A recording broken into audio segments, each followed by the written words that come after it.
The Galactic Council chamber fell silent as Ambassador Kexthera of the Zephyrian Empire delivered what they believed would be humanity's final ultimatum. The crystalline being's translucent form shimmered with satisfaction, as holographic displays showed the overwhelming fleet positioned at the edge of Earth's solar system. "Your species has been evaluated," Kexthera announced, their voice resonating through the chamber's universal translators. "Your technological advancement is adequate. Your diplomatic capabilities are primitive. But most importantly, your psychological profiles indicate a deep-seated fear of conflict. This makes you suitable for subjugation rather than extermination." The human representative, Admiral Sarah Chen, sat motionless at the curved table surrounded by dozens of alien species. Some had been members of the Galactic Council for millennia. Others were recent additions who had submitted to the Empire's rule after brief decisive conflicts. All watched the human with a mixture of pity and curiosity. Kexthera continued, "Our xenopsychologists have studied your species extensively. Your entertainment media depicts war as horrific. Your historical records show you actively seek peace treaties. Your current global government formed specifically to prevent armed conflict. Clearly, you understand your own limitations." A ripple of agreement passed through the assembled delegates. The Threnody ambassador, resembling a massive insectoid, clicked their approval. The gaseous Veltar representative pulsed with what their species considered amusement. "Therefore," Kexthera concluded, "we offer you a choice that we have not extended to others. Submit to the Empire's rule, provide 30% of your resources and population as tribute, and your planet will be preserved. Refuse and join the extinct civilizations that thought they could resist the inevitable." Admiral Chen finally spoke, her voice calm and measured. "I need to ask you something, Ambassador Kexthera. In all your studies of humanity, did your xenopsychologists examine why we seek peace so desperately?" The crystalline being flickered with what might have been confusion. "Your question is irrelevant. Fear of conflict is weakness, regardless of its origin." "But that's where you're wrong," Chen said, standing slowly. "We don't fear war because we're weak. We fear war because we're very, very good at it." The chamber's atmosphere seemed to shift. Several delegates leaned forward, suddenly attentive. Chen activated her personal holoprojector. Images filled the space above the table. Grainy footage of trenches filled with mud and corpses, mushroom clouds rising over cities, mechanized armies rolling across continents. You see entertainment and call it fiction.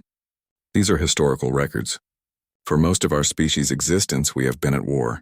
Not with aliens, not with external threats, but with ourselves. We perfected the art of killing other humans across millennia. The Threnody ambassador's clicking grew agitated. The Veltar representative's pulsing quickened.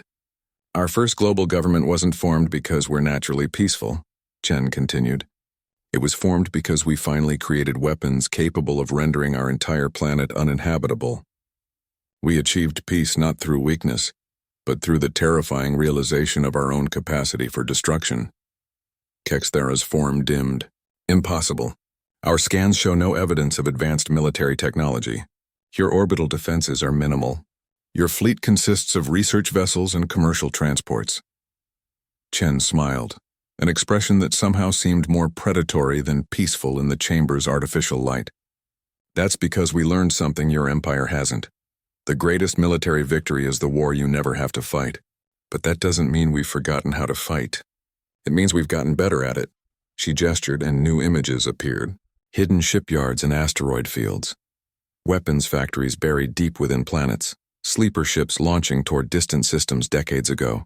Every human colony, every research station, every civilian transport, they're all dual purpose.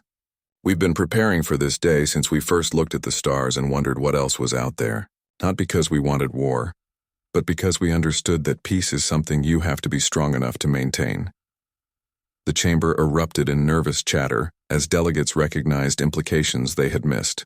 The Zephyrian Empire's intelligence had been correct but incomplete. They had seen humanity's desire for peace without understanding the foundation that desire was built upon. "Our xenopsychologists studied human entertainment," Chen said, her voice cutting through the noise. "But they missed the point. We make horror stories about war because we know what real war looks like. We've lived it. We've breathed it. We've killed entire civilizations worth of our own people learning how to perfect it." Kexthera's crystalline structure began to crack slightly. a sign of extreme stress in their species. And now, Chen continued, your fleet is positioned exactly where we wanted it. Concentrated, confident, and completely unaware that they're sitting in the middle of the largest minefield in galactic history. Devices we've been placing and positioning for the past 3 years, ever since our long-range sensors detected your Empire's expansion pattern. The alien delegates sat in stunned silence as the horrifying implications settled in. A species that had become peaceful not through weakness, but through the absolute mastery of warfare. A civilization that had learned to hide weapons so effectively that even their own citizens barely knew they existed. So let me make you a counteroffer, Ambassador Kexathera, Chen said, her smile never wavering. Your fleet retreats beyond the edge of our local stellar group. Your empire establishes a non-aggression pact with humanity and recognizes our sovereignty, and in exchange, we'll continue to pretend that we're the peaceful, harmless species you thought you'd found. The crystalline being's form flickered rapidly, their species equivalent of panicked breathing.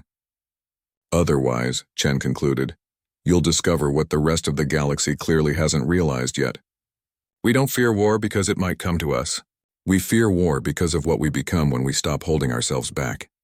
In the silence that followed, every delegate in the chamber understood that they had just witnessed something unprecedented. A species so effectively dangerous that even their peace was a weapon. The Zephyrian Empire's fleet began its retreat 6 hours later.